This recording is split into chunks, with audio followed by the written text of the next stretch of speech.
Hello everyone. आप सभी का फिर से स्वागत है। ये घटना चक्र हिस्ट्री का डिस्कशन है। हम लोग एंशियंट हिस्ट्री को डिस्कस करें। एंशियंट हिस्ट्री में हमारा टॉपिक चल रहा है दक्षिण भारत के चोल, चालुक्य, पल्लव और संगम युग। इससे पहले वाले सेशन में प्रश्न संख्या 21 तक ऑलरेडी कंप्लीट कर लिया था। आज का सेशन जो है 22 से स्टार्ट करेंगे। डिस्कशन को स्टार्ट करने से पहले मैं बता दूं कि इसका पीडीएफ अवेलेबल है। अगर आपको पीडीएफ चाहिए तो Telegram channel, Telegram quiz group या चैनल के कम्युनिटी बॉक्स में जाइए, वहां पर इसके रिगार्डिंग में इंफॉर्मेशन को अपडेट कर दिया गया है। तो चलिए स्टार्ट करते हैं। प्रश्न संख्या 22, नटराज नृत्य के भगवान के मूर्ति के संदर्भ में दो कथन दिए गए, कौन सा कथन सही है? नटराज नृत्य के भगवान की मूर्ति के संदर्भ में दो कथन है। पहला, यह जो मूर्ति है नृत्य करते हुए चार हाथों वाले शिव का प्रतिनिधित्व करती है। दूसरा, अपने दाएं कान में वह एक पुरुष का कुंडल पहने हैं और बाएं में एक महिला का। अगर बात करें तो ये दोनों कथन बिल्कुल सही है। सी ऑप्शन करेक्ट ऑप्शन है, याद रखिएगा। भगवान शिव की नटराज मुद्रा की जो मूर्ति है नृत्य करते हुए चार हाथों वाले शिव का प्रतिनिधित्व करती है। इस मूर्ति में उनके ऊपरी दाएं हाथ में डमरू और ऊपरी बाएं हाथ में अग्नि प्रदर्शित है। डमरू का मतलब है सृजन का प्रतीक और अग्नि यानी विनाश का प्रतीक। उनका दूसरा दाहिना हाथ अभय मुद्रा प्रदर्शित कर रहा है, जबकि दूसरा बाएं हाथ उनके उठे हुए बाएं पैर की ओर इशारा कर रहा है, जो कि मोक्ष मार्ग का प्रतीक है। नटराज की इस मूर्ति में शिव को अर्धनारीश्वर के रूप में दाहिने कान में पुरुष का कुंडल और बाएं कान में महिला का कुंडल पहने प्रदर्शित किया गया है। आगे बढ़ते हैं। प्रश्न संख्या 23, 72 व्यापारी चीन में किसके कार्यकाल में भेजे गए थे? 72 व्यापारी चीन में किसके कार्यकाल में भेजे गए थे? सही जवाब हो जाएगा ऑप्शन ए, कुलोतुंग के, कुलोतुंग प्रथम के। चोल शासक कुलोतुंग प्रथम के शासनकाल में 1077 ईस्वी में 72 सौदागरों का एक दूत चोल दूत मंडल चीन भेजा गया था। 24 नंबर है, निम्न में से दक्षिण भारत का कौन सा राजवंश अपनी नौसैनिक शक्ति के लिए प्रसिद्ध था? निम्न में से दक्षिण भारत का कौन सा राजवंश अपनी नौसैनिक शक्ति के लिए प्रसिद्ध था? सही जवाब है चोल, ऑप्शन ए। चोल राजाओं ने एक विशाल संगठित सेना का निर्माण किया था।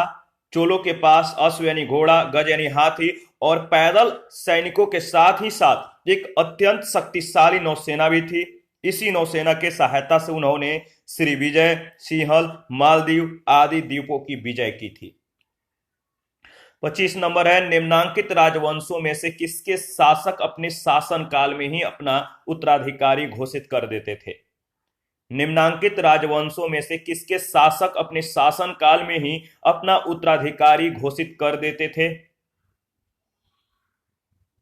देखिए, अगर बात करें तो प्राचीन हिंदू राजवंशों के सभी सम्राट प्राय अपने जीवन काल में ही, अपनी जीवित अवस्था में ही युवराज का चुनाव कर लेते थे, और जो कि उसके बाद उसका उत्तराधिकारी बनता था। यह प्रवृत्ति चोल वंश में सर्वाधिक जो है दिखाई देती है।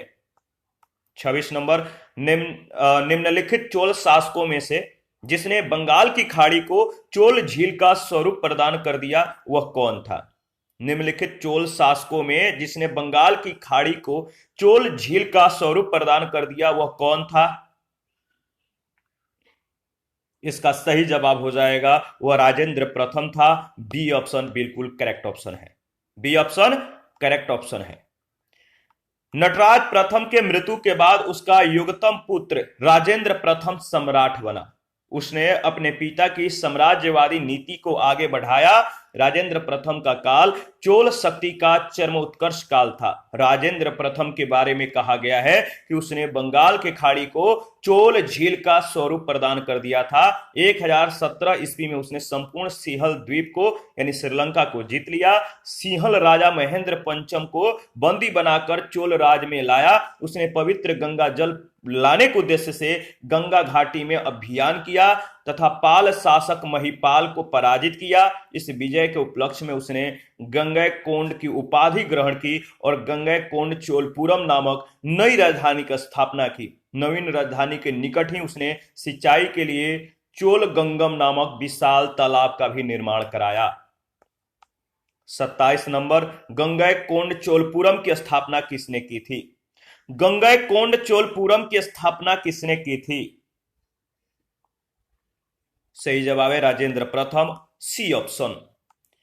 28 नंबर है, निम्नलिखित में से किस चोल शासक को चोल गंगम नामक बृहद कृत्रिम झील बनवाने का श्रेय दिया जाता है? निम्नलिखित में से किस चोल शासक को चोल गंगम नामक बृहद कृत्रिम झील बनवाने का श्रेय दिया जाता है? सही जवाब है राजेंद्र, यानी बी ऑप्शन बिल्कुल करेक्ट ऑप्शन है। 29, किस चोल राजा ने जल सेना प्रारंभ की थी? किस चोल राजा ने जल सेना प्रारंभ की थी? किस चोल राजा ने जल सेना प्रारंभ की थी? तो आपको मालूम है, सही जवाब हो जाएगा राजराज प्रथम ने, सी ऑप्शन। चोल साम्राज्य की महत्ता का वास्तविक संस्थापक परांतक द्वितीय यानी सुंदर चोल का पुत्र, देखिए अरिमोलिवर्मन था, जो 985 ईस्वी में राजराज प्रथम के नाम से राजराज के नाम से गद्दी पर बैठा। यह विजेता के साथ साथ कुशल प्रशासक और महान निर्माता भी था। राजराज प्रथम ने एक अस्थायी सेना और विशाल नौसेना का गठन किया। उसने समस्त भूमि की भी नाप करवाई थी। 30, चोल शासक का नाम बताइए जिसने श्रीलंका के उत्तरी भाग पर विजय प्राप्त की। चोल शासक का नाम बताइए जिसने श्रीलंका के उत्तरी भाग पर जो है विजय प्राप्त की। इसका सही जवाब हो जाएगा ऑप्शन ए राजराज प्रथम। ऑप्शन ए राजराज प्रथम इसका सही जवाब है, याद रखिएगा।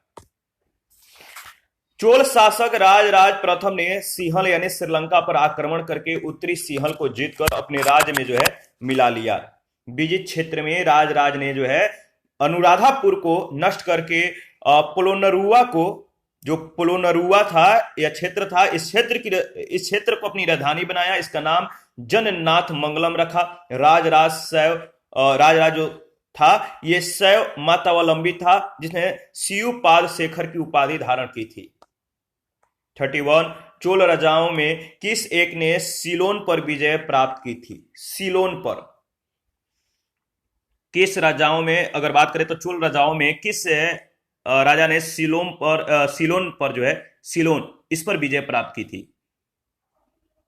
सीलोन पर विजय प्राप्त करने वाला चोल राजा था राजेंद्र प्रथम, यानी सी ऑप्शन। चोल राजा राजेंद्र प्रथम ने सिंहल द्वीप या श्रीलंका विजय का कार्य पूर्ण किया। इसके बाद राजराज प्रथम ने भी श्रीलंका पर आक्रमण करके वहां के कुछ प्रदेशों को अपने अधिकार में ले लिया, किंतु संपूर्ण श्रीलंका पर उसका अधिकार नहीं हो पाया था। राजेंद्र प्रथम ने वहां के शासक महेंद्र पंचम को क्या किया? बंदी बना लिया, अपने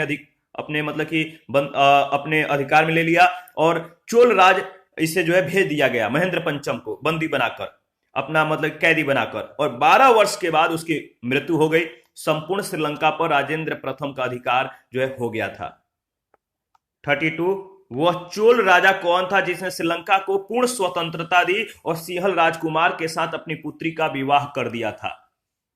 वह चोल राजा कौन था जिसने श्रीलंका को पूर्ण स्वतंत्रता दी और सिंहल राजकुमार के साथ अपनी पुत्री का विवाह कर दिया था? सही जवाब है कुलोत्तुंग प्रथम, यानी ऑप्शन ए।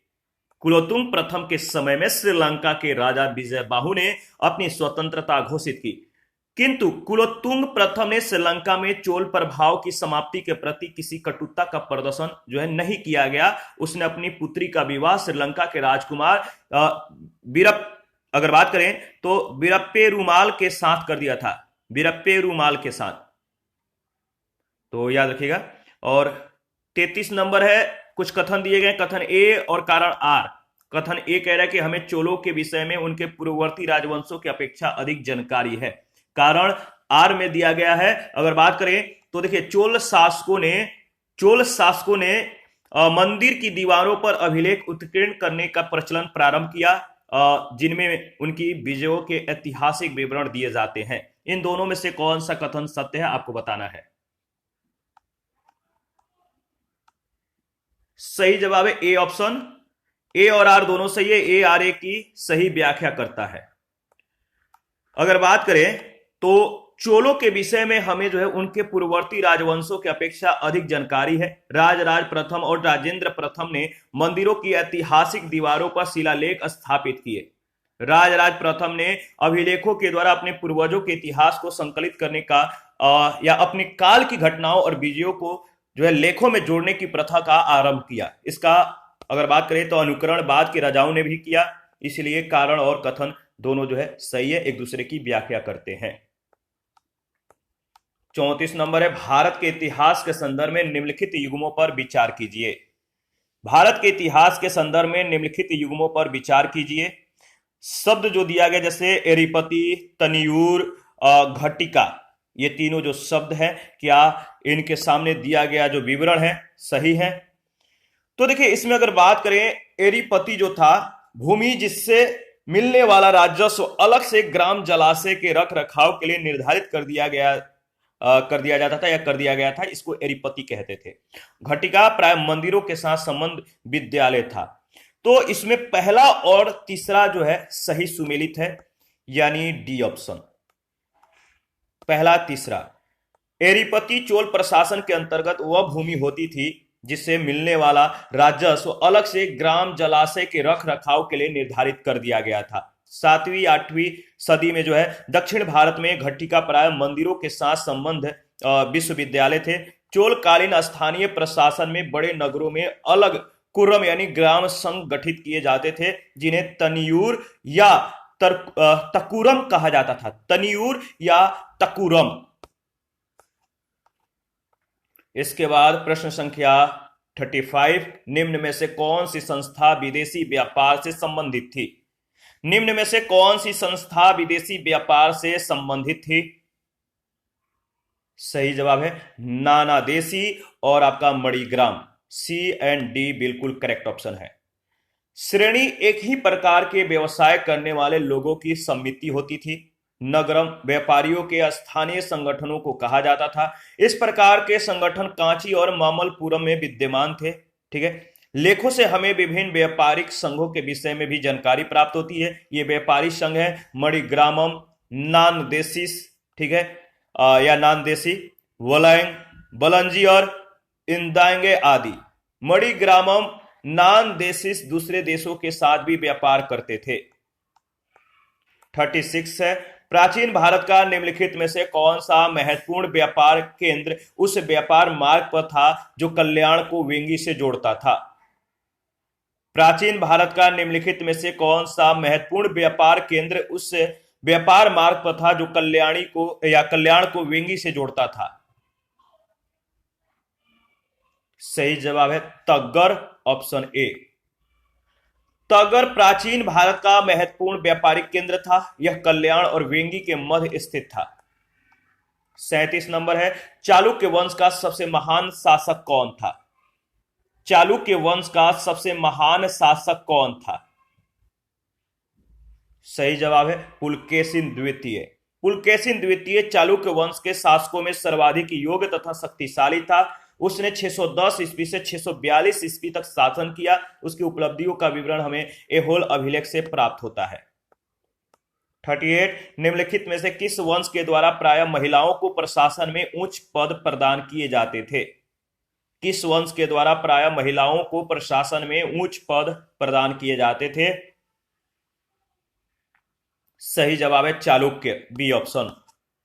चालुक्यों के शासनकाल में प्रायः महिलाओं को उच्च पदों पर नियुक्ति किया जाता था।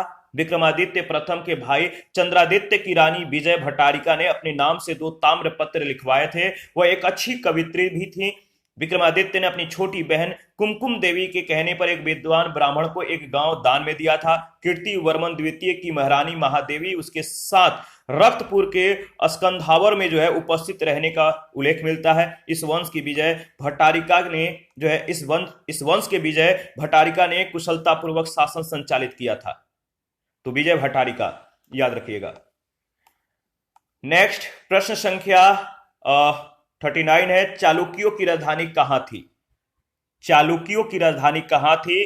तो आपको मालूम है सही जवाब हो जाएगा चालुक्यों की राजधानी वतापी थी। कहां पर? वतापी, बीजापुर यानी कर्नाटक। बीजापुर जिले के वतापी नामक प्राचीन नगर का आधुनिक नाम बदामी है। छठी सातवीं अगर बात करें छठी सातवीं शताब्दी ईस्वी में यह चालुक्यों की राजधानी हुआ करती थी। वतापी के चालुक्य राजवंश का वास्तविक संस्थापक पुलकेशिन प्रथम था। कौन था वास्तविक संस्थापक? पुलकेशिन प्रथम। 40 नंबर है, कवि कालिदास के नाम का उल्लेख किसमें हुआ है? कवि कालिदास के नाम का उल्लेख किसमें हुआ है? सही जवाब है एहोल के उत्कीर्ण लेख में। एहोल प्रशस्ति बदामी के शासक पुलकेशिन द्वितीय के इतिहास को जानने का एक सशक्त माध्यम है।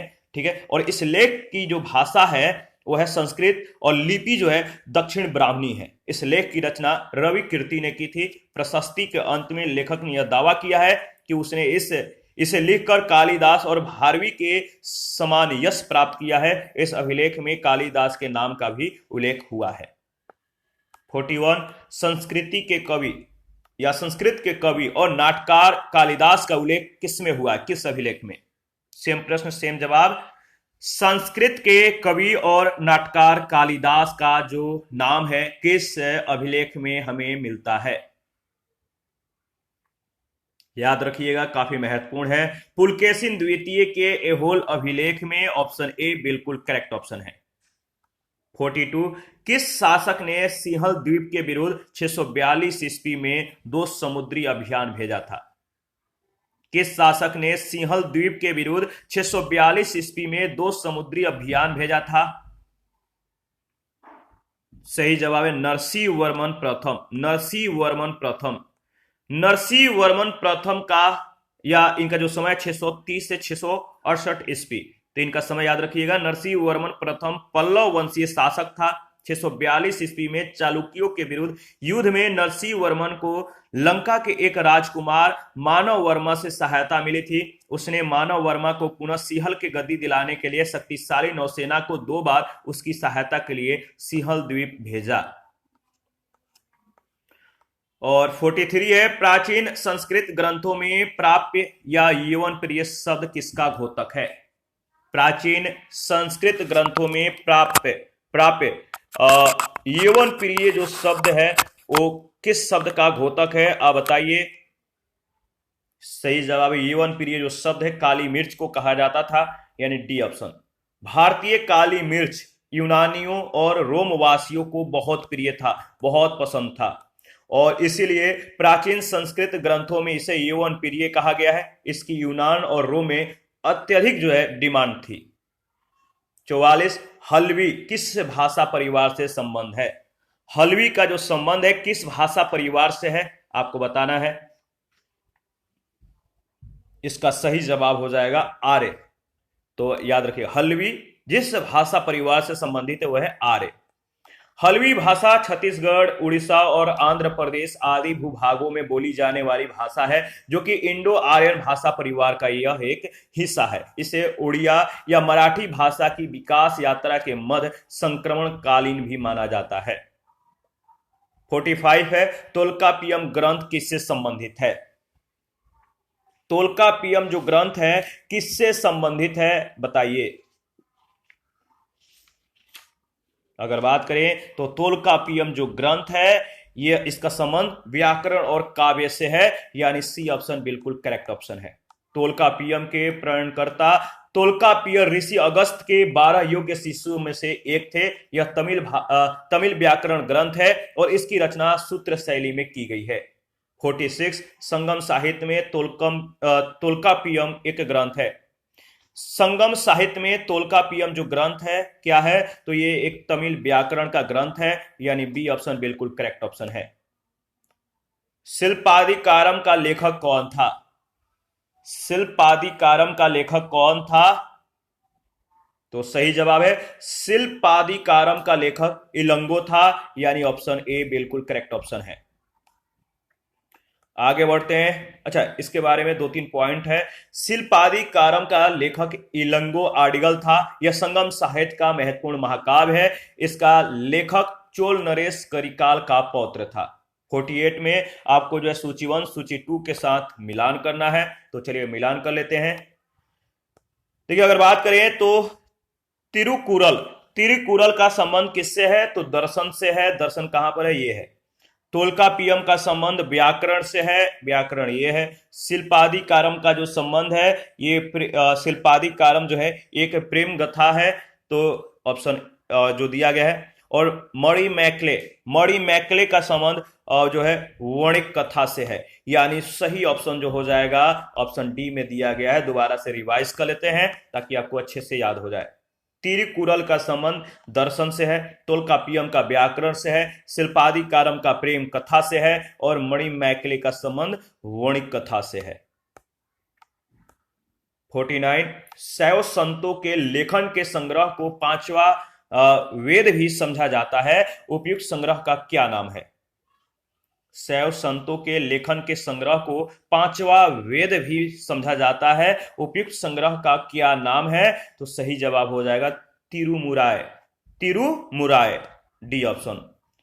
शैव संतों के लेखन के संग्रह तिरुमुराय को पांचवा वेद भी समझा जाता है। तिरुमुराय तमिल भाषा में शिव की स्तुति में 6वीं और 11वीं शताब्दी तक तमिलनाडु के विभिन्न कवियों के द्वारा गीतों या भजनों का 12 खंड का संकलन है। वेदों और शैव आगमों के साथ तिरुमुराय तमिलनाडु में शैव सिद्धांत दर्शन का आधार है। 50 प्राचीन दक्षिण भारत में संगम साहित्य के बारे में निम्नलिखित कथनों में से कौन सा एक सही है? प्राचीन दक्षिण भारत में संगम साहित्य के बारे में निम्नलिखित कथनों में से कौन सा कथन जो है एक सही है? आप बताइए। 4 स्टेटमेंट है, स्टेटमेंट को एक बार आप पढ़ लीजिए और तब बताइए इसका सही जवाब क्या होगा। देखिए, अगर बात करें तो इसका सही जो जवाब है वह है आपका वर्ण का सामाजिक वर्गीकरण संगम कवियों को ज्ञात था, यानी कौन सा एक सही है? तो बी ऑप्शन। संगम साहित्य तमिल साहित्य का सबसे प्राचीन उपलब्ध अंश है। संगम काल में रचित कविताओं से तत्कालीन दक्षिण भारत की सामाजिक, आर्थिक, धार्मिक आदि दशाओं का ज्ञान हमें होता है। संगम कविताओं के माध्यम से हमें तत्कालीन दक्षिण भारत की भौतिक संस्कृति का भी ज्ञान होता है। वर्ण का सामाजिक वर्गीकरण संगम कवियों को ज्ञात था। तमिल समाज उत्तर भारतीय समाज की भांति जो है वर्ग भेद पर आधारित था, जबकि संगम यानी भेदभाव जो है जात पात किया जाता था, वर्ग में किया जाता था। जबकि संगम कवियों में समर शौर्य के वर्णन के साथ साथ जादुई ताकतों में भी विश्वास व्यक्त किया गया है। याद रखिएगा। 51 है ईसा की प्रारंभिक शताब्दियों में भारत तथा रोम के बीच घनिष्ठ व्यापारिक संबंधों की सूचना किस पुरास्थल की खुदाइयों से हमें प्राप्त होती है? ईसा की प्रारंभिक शताब्दियों में भारत और रोम के बीच घनिष्ठ व्यापारिक संबंधों की सूचना किस पुरास्थल की खुदाइयों से प्राप्त होती है? सही जवाब है अरिकामेडु, डी ऑप्शन बिल्कुल करेक्ट ऑप्शन है। अरिकामेडु भारत के पूर्वी तट पर स्थित एक प्राचीन पुरातात्विक स्थल है। पेरीप्लस में इसे पोडुके कहा गया है। यहाँ ईसा की प्रारंभिक शताब्दियों में रोमन बस्ती की अवस्थिति जो है मानी जाती है। यहाँ से प्राप्त अवशेषों में कई रोमन वस्तुएं जो है प्राप्त हुई हैं, जिनमें शराब के दो हत्थे युक्त कलश, रोमन लैंप, रोमन प्याला आदि प्रमुख है। इससे भारत और रोम के घनिष्ठ व्यापारिक संबंधों की सूचना मिलती है। 52 पूर्वी भारत में प्रमुख भारतीय रोमन व्यापारिक स्थान था। पूर्वी भारत में प्रमुख भारतीय रोमन व्यापारिक स्थान था, वह स्थान कौन सा था? याद रखिएगा अरिकामेडु, यानी बी ऑप्शन बिल्कुल ही करेक्ट ऑप्शन है। तो अगर बात करें 53 नंबर प्रश्न में, निम्नलिखित में से कौन सा बंदरगाह पेडुकी नाम से जो है the Periplus of the Erythraean Sea के लेखक को ज्ञात था? निम्नलिखित में से कौन सा बंदरगाह पेडुके नाम से the Periplus of the Erythraean Sea के लेखक को ज्ञात था? तो सही जवाब है अरिकामेडु, ऑप्शन ए। 54 है रोमन बस्ती कहां से प्राप्त हुई है? रोमन बस्ती कहां से प्राप्त हुई है? सही जवाब है अरिकामेडु, यानी बी ऑप्शन अरिकामेडु से।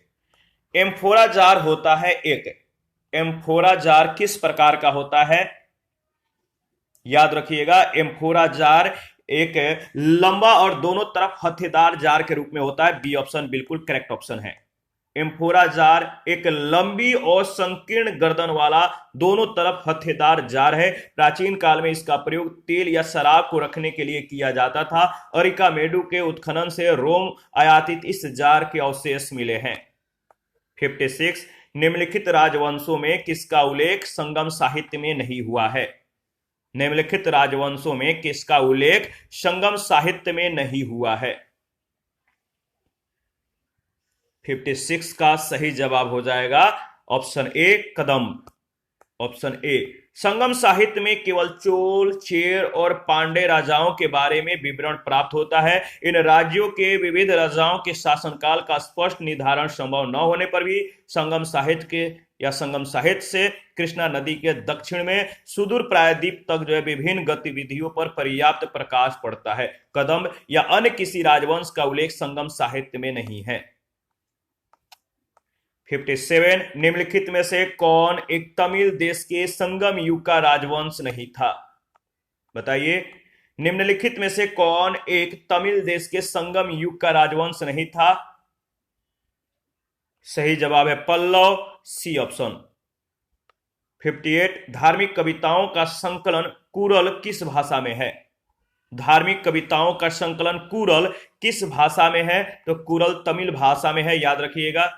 कुरल तमिल साहित्य का बाइबिल और लघु वेद माना जाता है। इसे मुपाल भी कहा जाता है। इसकी रचना सुप्रसिद्ध कवि तिरुवल्लुवर के द्वारा किया गया था। अनुश्रुतियों के अनुसार तिरुवल्लुवर ब्रह्मा के अवतार थे।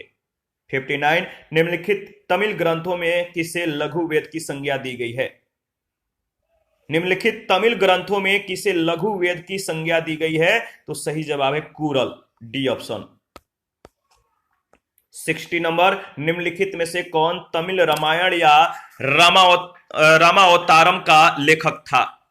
रामायण या रामावतारम का लेखक कौन था? सही जवाब क्या है बताइए?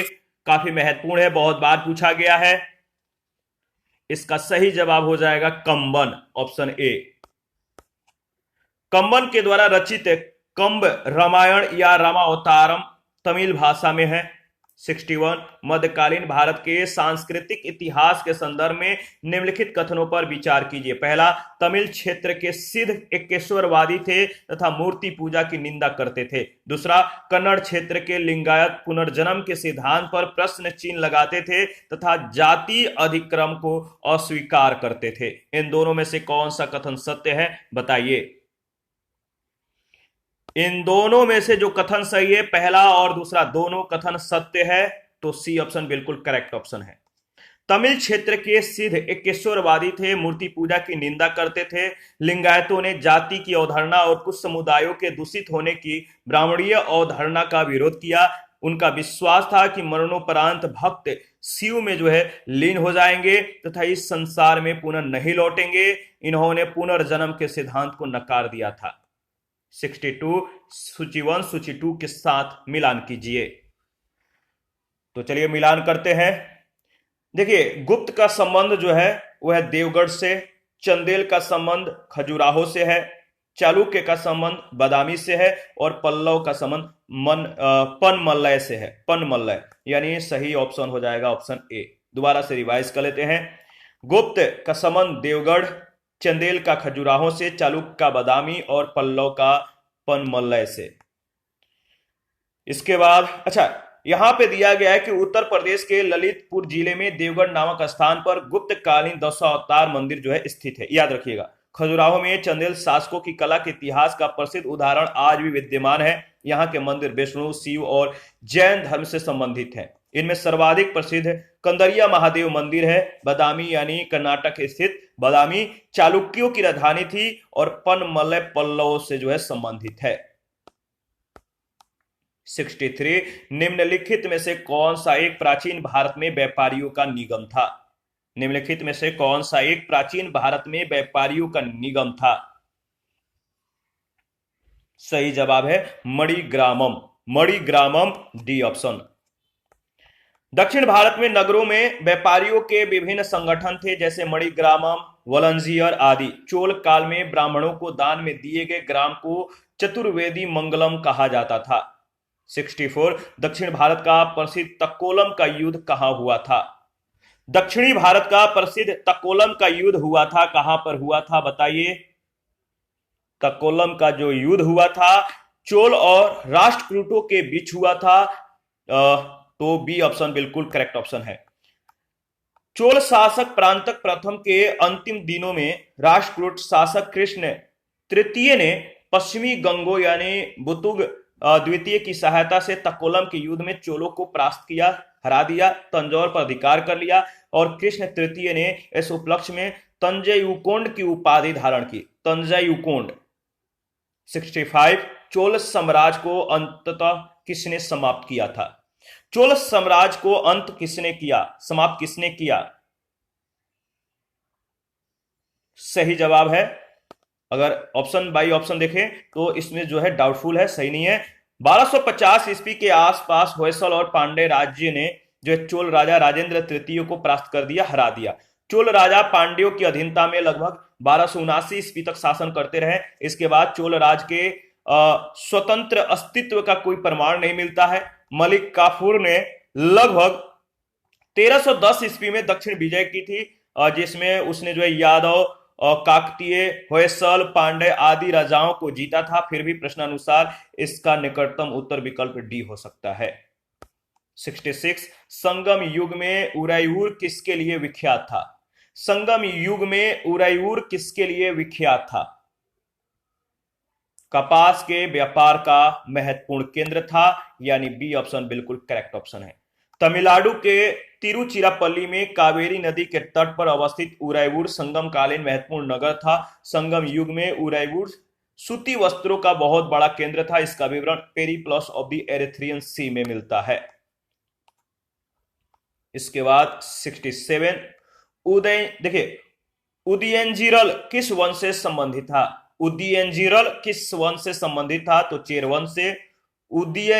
देखिए उदयनजीरल चेर वंश से संबंधित था। चेर राज आधुनिक केरल प्रांत में जो है स्थित था। यह संगम युग का प्रथम ऐतिहासिक शासक था। अनुश्रुतियों के अनुसार इसने महाभारत के युद्ध में भाग लेने वाले सभी योद्धाओं को भोजन कराया था। 68 पांड्य राज की जीवन रेखा कौन सी नदी थी? पांड्य राज की जीवन रेखा कौन सी नदी थी?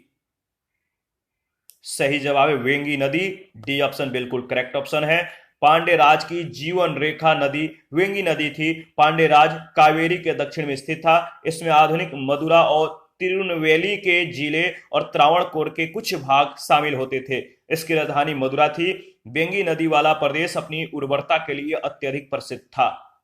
69 निम्नलिखित में से कौन से संगम पतन पश्चिमी तट पर स्थित है? नीचे दिए गए कूट से सही उत्तर का चुनाव कीजिए।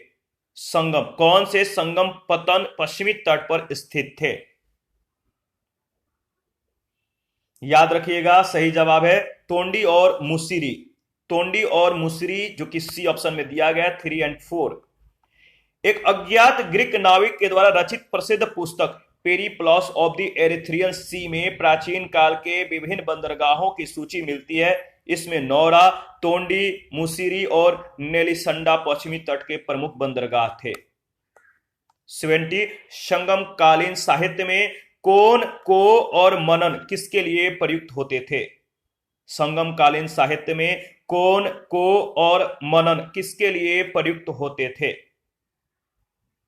सही जवाब है डी ऑप्शन राजा। राजा के लिए शब्द प्रयोग होता था।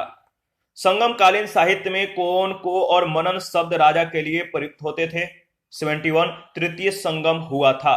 तृतीय संगम हुआ था मदुरई में हुआ था। सी ऑप्शन बिल्कुल करेक्ट ऑप्शन है। संगम का तात्पर्य कवियों की गोष्ठी है या गोष्ठी से है। इन गोष्ठियों में कवियों के द्वारा रचा साहित्य संगम साहित्य कहलाता है। संगम युग में दक्षिण भारत में पांड्य राजाओं के संरक्षण में 3 संगम आयोजित किए गए थे। पहला संगम मदुरई में हुआ था, जिसकी अध्यक्षता अगस्त ऋषि ने किया था। द्वितीय संगम कपाटपुरम में हुआ था, जिसकी अध्यक्षता अगस्त ऋषि बाद में तोल्कापियर के द्वारा किया गया। तृतीय संगम मदुरई में हुआ, जिसकी अध्यक्षता नकीरर ने किया था। 72 किस ऋषि के बारे में कहा जाता है कि उन्होंने दक्षिण भारत का आर्यकरण किया, उन्हें आर्य बनाया? किस ऋषि के बारे में कहा जाता है कि उन्होंने दक्षिण भारत का आर्यकरण किया, उन्हें आर्य बनाया? इसका सही जवाब क्या होगा, कमेंट करके बताइए। सही जवाब हो जाएगा देखिए अगस्त्य, बी ऑप्शन। दक्षिण भारत में आर्यकरण का श्रेय महर्षि अगस्त को दिया जाता है। इन्होंने दक्षिण की यात्रा की, बाद में वहीं ये बस गए थे। इन्हें तमिल साहित्य के जनक के रूप में भी जाना जाता है। 73 सूची 1 सूची 2 के साथ मिलान कीजिए। तो चलिए मिलान करते हैं, सही जवाब क्या होगा आप बताइए। देखिए अगर बात करें तो चालुक्य का जो संबंध है बादामी से है, पल्लव का कांचीपुरम से है, हर्ष का कनौज से है, पांड्यों का मदुरई से है। यानी ऑप्शन ए बिल्कुल करेक्ट ऑप्शन है। और चालुक्यों की राजधानी कहां थी, तो बादामी थी। पुलकेशिन द्वितीय बादामी के चालुक्यों का सबसे प्रतापी राजा था पुलकेशिन द्वितीय। रवि कीर्ति के द्वारा रचित ऐहोल प्रशस्ति से पुलकेशिन द्वितीय का विस्तृत इतिहास हमें ज्ञान मतलब इतिहास की जानकारी मिलती है। पल्लवों की राजधानी कांचीपुरम थी। हर्ष ने अपनी बहन राजश्री के साथ संयुक्त रूप से कनौज पर शासन किया था। पांड्यों की राजधानी मदुरई थी। 74 भारत के इतिहास में निम्नलिखित घटनाओं पर विचार कीजिए। 4 घटनाएं दिए गए हैं, उन घटनाओं का प्राचीन काल से आरंभ कर सही कालक्रमानुसार जो है आपको व्यवस्थित करना है। तो सही कालक्रम क्या है, तो आप देख सकते हैं, ऑप्शन को एक बार देख लीजिए। इसका सही जवाब क्या होगा आप बताइए। देखिए अगर बात करें तो सबसे पहले जो घटना होता है महेंद्र वर्मन के अधीन पल्लव सत्ता की स्थापना। ठीक है, पहला घटना। इसके बाद होता क्या है, इसके बाद होता है गोपाल के द्वारा पाल राजवंश की जो है स्थापना। इसके बाद राजा भोज के अधीन प्रतिहारों का उदय। और इसके बाद होता है क्या होता है, परांतक प्रथम के द्वारा चोल सत्ता की स्थापना। यानी सी ऑप्शन में जो है कालक्रम दिया गया है। सी ऑप्शन बिल्कुल करेक्ट ऑप्शन है। महेंद्र वर्मन के अधीन पल्लव सत्ता की स्थापना 600 से 630 ईस्वी के बीच। गोपाल के द्वारा पाल राजवंश की स्थापना 750 से 770 ईस्वी के बीच। राजा भोज के अधीन प्रतिहारों का उदय 836 से 850 ईस्वी। और परांतक प्रथम के द्वारा चोल सत्ता की स्थापना 907 से 953 ईस्वी के बीच। प्रतिहारों का उदय मिहिर भोज के अधीन हुआ, जिसे भोजवन भी कहा जाता है। 75 है, निम्नलिखित में से कौन सी जोड़ी जो है 6वीं से 12वीं शताब्दी तक दक्षिण भारत का राज और उसकी राजधानी सुमेलित नहीं है। तो ऑप्शन को देखिए, बताइए सही ऑप्शन क्या होगा। तो देखिए यहां पे चेर का राजधानी जो है पुडुचेरी दिया गया है, जो कि सी ऑप्शन सही नहीं है। चेर राज आधुनिक केरल प्रांत में स्थित था, जिसके अंतर त्रावणकोर, कोचीन और मालाबार कुछ भाग सम्मिलित थे। चेर राज की राजधानी जो थी वांजी अथवा वांची थी, वांची या वांजी, जबकि अन्य विकल्प सही हैं। 76 है, निम्नलिखित पल्लव शासकों का नाम उनके राजकाल को दृष्टिगत रखते हुए सही कालक्रमानुसार व्यवस्थित कीजिए। नीचे दिए गए कूट से सही उत्तर का चयन कीजिए। तो देखिए इसका सही जवाब हो जाएगा, अगर कालक्रमानुसार अगर चयन किया जाए तो सही ऑप्शन क्या है। सबसे पहले महेंद्र वर्मन प्रथम, इसके बाद नरसिंह वर्मन प्रथम, इसके बाद आपके आ जाएंगे परमेश्वर वर्मन प्रथम, और इसके बाद नंदी वर्मन द्वितीय। यानी ऑप्शन ए में सही क्रम दिया गया है। महेंद्र वर्मन का समय है 600 से 630, नरसिंह वर्मन का 630 से 668, परमेश्वरम का जो है लगभग 670 से 700, और नंदी वर्मन द्वितीय का 731 से 795। 77 निम्न में से किस चीनी यात्री ने चालुक्यों के शासनकाल में चीन और भारत के संबंधों का विवरण दिया है। किस चीनी यात्री ने चालुक्यों के शासनकाल में चीन और भारत के संबंधों का विवरण दिया है। सही जवाब है मातवालिन यानी डी ऑप्शन। मातवालिन नामक चीनी यात्री ने चालुक्यों के शासनकाल में चीन और भारत के संबंधों का विवरण दिया है। 78 किस राजवंश ने उत्तर भारत पर शासन नहीं किया है। किस राजवंश ने उत्तर भारत पर शासन नहीं किया है, तो सही जवाब है चालुक्य, ऑप्शन ए। दिए गए विकल्पों में चालुक्य वंश ने उत्तर भारत पर शासन नहीं किया था। इनका शासन मुख्यतः दक्कन और दक्षिण भारत में केंद्रित था। इनकी राजधानी बादामी यानी वतापी थी। पुलकेशिन द्वितीय बादामी के चालुक्य वंश का सर्वप्रथम शासक था, जिसने हर्षवर्धन को संभवतः पराजित किया था। इनके अतिरिक्त चालुक्यों की कुछ छोटी शाखाएं भी थी, जिसमें सबसे महत्वपूर्ण कल्याणी के चालुक्य थे। 29 निम्नलिखित में से किस राजा ने अपने मंत्रियों को पशुओं पर क्रूरता पर जो है प्रतिबंध लगाने के लिए काशी क्षेत्र भेजा था? किस राजा ने अपने मंत्रियों को पशुओं पर क्रूरता पर जो है प्रतिबंध लगाने के लिए काशी क्षेत्र भेजा था? सही जवाब क्या है बताइए। सही इसका जो आंसर है हो जाएगा ठीक है, चालुक्य राजा कुमार पाल इसका सही जवाब है, यानी ऑप्शन बी में ये नाम जो दिया गया है, बी ऑप्शन बिल्कुल करेक्ट ऑप्शन है, बी ऑप्शन। देखिए अगर बात करें तो चालुक्य शासक कुमार पाल ने अपने राज्य में पशु वध पर प्रतिबंध लगा दिया था। वह जैन मत अनुयायी था। उसने पशुओं के प्रति क्रूरता को रोकने के लिए काशी क्षेत्र में भी अपने मंत्रियों को भेजा था। 80 नंबर है, कदम्ब राजाओं की राजधानी थी। कदम्ब राजाओं की राजधानी कहां थी? कदम्ब राजाओं की राजधानी कहां थी? सही जवाब है वनवासी, बी ऑप्शन बिल्कुल करेक्ट ऑप्शन है। कदम्ब राजाओं की राजधानी वनवासी थी। इस राजवंश की स्थापना मयूर शर्मन ने की थी। कदम्ब राजा को पुलकेशिन द्वितीय ने अपने राज में मिला लिया था। उल्लेखनीय है कि तंजौर वर्तमान तंजावुर चोलों की, कांची पल्लवों की और बादामी चालुक्यों की राजधानी थी। 81 है, निम्नलिखित में से कौन सा एक काकतीय राज्य में अति महत्वपूर्ण समुद्र पतन था? कौन सा एक काकतीय राज्य में अति महत्वपूर्ण समुद्र पतन था? सही जवाब है मोटुपली, यानी बी ऑप्शन। मोटुपली काकतीय राज्य में एक अति महत्वपूर्ण समुद्र पतन था। यह समुद्र पतन वर्तमान में आंध्र प्रदेश के कृष्णा जिले में स्थित है। इटली यात्री मार्को पोलो ने इस स्थान का दौरा किया था। मार्को पोलो ने काकतीय राजाओं के शासनकाल के दौरान के आंध्र प्रदेश की समृद्धि और शक्ति के बारे में उल्लेख किया है। 13वीं शताब्दी के मध्य के गणपति राजाओं के द्वारा जारी मोटुपली शिलालेख से यह ज्ञात होता है कि इस पतन से कपूर, गुलाब जल, हाथी दांत, मोती, मूंगा, रेशम, काली मिर्च आदि वस्तुओं का आयात निर्यात किया जाता था। 82 दक्षिण भारत के किस वंश के राजा ने रोम राज्य में एक दूत 26 ईस्वी में भेजा था? दक्षिण भारत के किस वंश के राजा ने रोम राज्य में एक दूत 26 ईस्वी में भेजा था? सही जवाब है पांड्य, यानी सी ऑप्शन बिल्कुल करेक्ट ऑप्शन है। दक्षिण भारत के पांड्य वंश के राजा ने रोम राज्य में एक दूत 26 ईस्वी में भेजा था। पांड्य वंश के शासकों ने भारत के दक्षिणी हिस्से पर शासन किया। इसकी राजधानी मदुरई थी। 83 रोमन साम्राज्य से व्यापारिक संबंध किसने स्थापित किए? रोमन साम्राज्य से व्यापारिक संबंध किसने स्थापित किए? इसका सही जवाब क्या होगा बताइए। सही जवाब हो जाएगा चेर, यानी बी ऑप्शन। रोम साम्राज्य के साथ भारत के व्यापार का आरंभ संगम काल के चेर राज के साथ आरंभ हुआ है और अरिकामेडू से कई रोमन वस्तुएं भी प्राप्त हुई हैं। 84 मीनाक्षी मंदिर कहां स्थित है?